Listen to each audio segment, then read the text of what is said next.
माझ्या प्रियांनो, कसे आहात? सगळे ठीक आहात ना?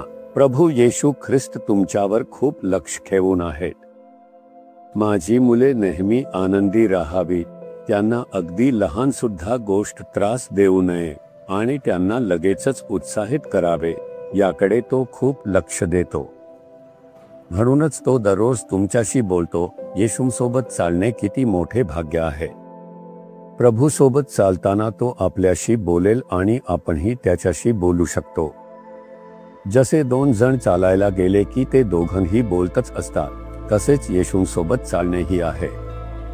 तुम्ही जेव्हा खरेच बायबलच्या वचनावर मनन करता तेव्हा त्यातून तो तुमच्याशी बोलेल आणि तुम्ही प्रार्थना करताना त्याच्या सोबत बोलाल. तुम्ही प्रार्थनेत आणखी थोडे खोल गेलात तर पवित्र आत्म्याद्वारे तो आपल्या अंतःकरणातून बोलेल. तुम्ही बोललात की लगेच उत्तर देईल. तुम्ही विचारलेल्या प्रश्नांना लगेच उत्तर देईल. अशा प्रकारे प्रभू सोबत एकरूप होऊन जगणे म्हणजेच त्याच्या सोबत चालणे होय. ठीक आहे, इथे एक इमारत आहे. ती काय आहे असे तुम्ही पाहताय का? हिला देवाचा कोश, आर्क ऑफ गॉड असे म्हणतात. आपल्या सेवेसाठी प्रभूने बांधून दिलेली गोष्ट म्हणजे देवाचे घर. दुसरी गोष्ट जी प्रभूने बांधून दिली ती म्हणजे देवाची राजवाडा, palace of God, training centre आणि सेवेसाठी येणाऱ्यांना राहण्यासाठी जागा लागणार. आपल्या सेवेत अनेक लोक वेगवेगळ्या गावांमधून येऊन इथे सेवा करतात. त्यांच्या राहण्यासाठी हे एक वसतिगृहासारखे आहे. एका बाजूला मुलांसाठी राहण्याची सोय असलेले वसतिगृह आहे, तेच म्हणजे देवाची कोश. दुसऱ्या बाजूला दररोज इथे या ग्रामीण भागातून 250 मुले येतात. गरीब मुलांना मोफत शिक्षण दिले जाते, रात्रीचे जेवण दिले जाते आणि त्यांना आशीर्वाद देऊन पाठवले जाते. अशा प्रकारे आजूबाजूच्या गावांमधील मुलांना आशीर्वाद मिळतो. युवक आणि तरुण मुलांसाठी संगणक केंद्र आहे. त्यांना चांगले कौशल्य मिळावे म्हणून न्यू लाईफ अकॅडमी नावाचे एक केंद्र आहे. गरीब मुलींना एखादे व्यावसायिक कौशल्य शिकवण्यासाठी शिवणकाम प्रशिक्षण शाळा आहे. वेगवेगळ्या प्रकारांनी शेकडो मुलींनी इथे शिकून आता त्या स्वतः कमावू शकतात. अशा प्रकारे त्यांना आशीर्वाद मिळाला आहे. या ठिकाणी अनेक सेवाभावी कामे चालतात. हे सर्व देवाच्या कृपेने आहे. म्हणूनच जेव्हा आपण आपल्या प्रभूला समर्पित होतो तेव्हा तो आपल्याला अनेक प्रकारे आशीर्वादित करून वापरतो. याचे हे सेवाकर्म साक्ष आहे. ठीक आहे, आज प्रभू आपल्याला काय सांगू इच्छितोय असे तुम्ही विचारत असाल. यशया 58 अध्याय 11 वचन.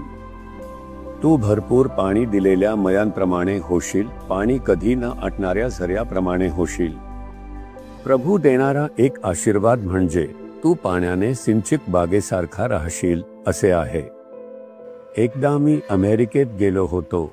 तेव्हा कॅलिफोर्निया राज्य, जे एक मोठे राज्य आहे, आम्ही तिथे प्रवास करत असताना तिथे हजारो एकरांवर पसरलेली अनेक बागा दिसतात. विविध प्रकारची फळे, पीच, नाशपती, मग सफरचंद अशा अनेक प्रकारची मोठमोठी फळबागा तिथे असतात. भरपूर समृद्ध, हिरवीगार आणि खूपच सुंदर दिसतात. हे पाहून खूप आश्चर्य वाटले. समृद्ध, सुंदर दृश्य. झाडांवर लटकणारी ती फळे पाहून खूप आनंद झाला. मी तिथे जाऊन उभे राहिलो आणि फोटो काढले. पाहायला खूप छान वाटले. एक वर्ष गेल्यावर तिथे गेलो तर सगळ्या बागा वाळून पडलेल्या होत्या. आम्ही प्रवास करत गेलो तर एकरच्या एकर, हजारो एकर बागा जळून गेल्या होत्या. झाडे सुकून गेली होती. सगळी झाडे जळून वाळवंटासारखी दिसत होती. हे एवढे समृद्धीचे काय झाले असे विचारल्यावर कळले की पाऊस नाही, पाणी नाही, म्हणूनच हे सगळे नष्ट झाले. मग पाणी असताना ती समृद्धी, तिचे फळ, ते मोठे आशीर्वाद असते. पण पाणी नसले की दुष्काळ येतो, सगळे वाळून कोरडे पडते. आता परमेश्वर काय सांगतोय? तू कधीही ना सुकणाऱ्या झासारखा राहशील.